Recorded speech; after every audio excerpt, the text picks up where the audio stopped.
And a big sigh of relief today from the French immersion community in Louisiana. Joining us now is Matt Mick with the Council for the Development of French in Louisiana, CODEFIL. So thanks so much for joining us, Matt. Tell us about today's development. Bonjour, Candace. Thank you so much for having us on. So a little piece of good news today, following a presidential proclamation last month restricting visas, which would have kept a group of 73 new international associate teachers from arriving in Louisiana to teach across Louisiana in Louisiana's public school system, mostly immersion schools. This fall, today, we received word that there will be exceptions granted for those teachers coming to Louisiana, so it looks like they will be here for the coming school year. Now, if these immersion teachers hadn't qualified for the exemption, what was the backup plan? We hadn't even really gotten to the point of discussing a backup plan.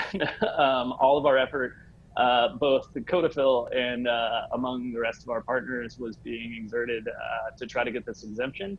And the alternative, honestly, would have been that there would have been obviously substitutes in the classroom with these students, but they likely wouldn't have been fluent French speakers. So particularly in an immersion environment, those kids would have been really missing out on a pretty vital experience that they would have had otherwise.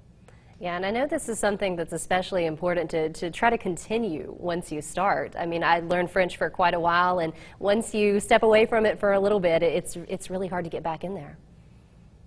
Yeah, the continuity there is really critical. So for these kids to even miss one school year, even just a few months, would have been a pretty serious loss. So it was a very good piece of news. There's a lot of work left to be done, but it was good to get that news today. We've been working on that with our partners a lot over the last few weeks.